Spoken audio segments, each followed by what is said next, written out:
የምዕራቡ ዓለም መገናኛ ብዙሃንን የጄፍሪ ኤፕስታይን ጉዳይ በሰበር ዜና ከተቆጣጠረ ወራት ተቆጥረዋል።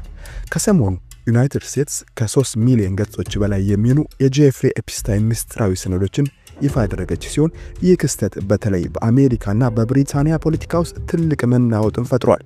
ኤፕስታይን ማን ነበር? ጄፍሪ ኤፕስታይን ለአካለ መጠን ያልደረሱ ልጆችን ለወሲብ ንግድ በማዘዋወር የተፈረደበት ባለጸጋ አሜሪካዊ ሲሆን እንደ አውሮፓውያኑ የቀን አቆጣጠር በ2019 በማረሚያ ቤት ውስጥ አጠራጣሪ በሆነ ሁኔታ ሕይወቱ አልፎ ተገኝቷል። አሁን የወጡት ፋይሎች በዓለም ታዋቂ ከሆኑ ሰዎች ጋር የነበረውን ጥልቅ ግንኙነትና ተፈጽሟል የተባሉ በደሎችን ይፋ አድርጓል። በአሜሪካ በኩል የቀድሞ ፕሬዝዳንት ቢል ክሊንተን እና የአሁኑ ፕሬዝዳንት ዶናልድ ትራምፕ ስማቸው በተደጋጋሚ ተነስቷል። ክሊንተን በኮንግረስ ቀርበው ምስክርነት ለመስጠት ተስማምተዋል።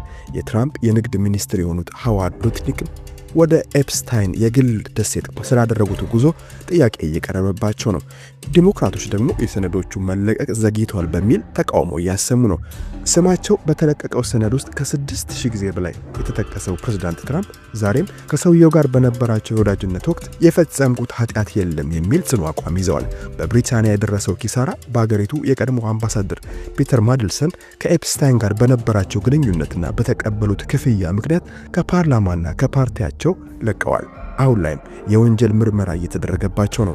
በአስራዎቹ የዕድሜ ክልል ውስጥ የሚገኙ ልጃገረዶች በኤፕስታይን እየቀረበላቸው ወሲብ ፈጽመዋል በሚል የሚከሰሱትና በዚህ ምክንያት የልዑልነት ማዕረጋቸውን ተነጥቀው ከቤተ መንግሥት የተባረሩት አንድሪው ደግሞ ከአሜሪካ መርማሪዎች ጋር እንዲተባበሩ አዲስ ግፊት የተደረገባቸው ሲሆን ስማቸውም በእጅጉ ጎድፏል። ቢል ጌትስን የመሰሉ የንግዱ ዓለም ግዙፍ ስሞች ደግሞ ራሳቸውን ለማራቅ ቢሞክሩም ብዙዎች ግን በምርመራና በሥራ መልቀቅ ውስጥ ናቸው።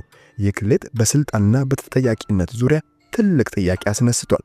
ትራምፕ የጉዳዩ አጀንዳነት አብቅቶ መደበኛ ስራችንን ላይ እናተኩር ቢሉ ቅሌቱ የምዕራቡን ዓለም ዋና ከተሞች ፖለቲከኞችን ማናወጡን ቀጥሏል።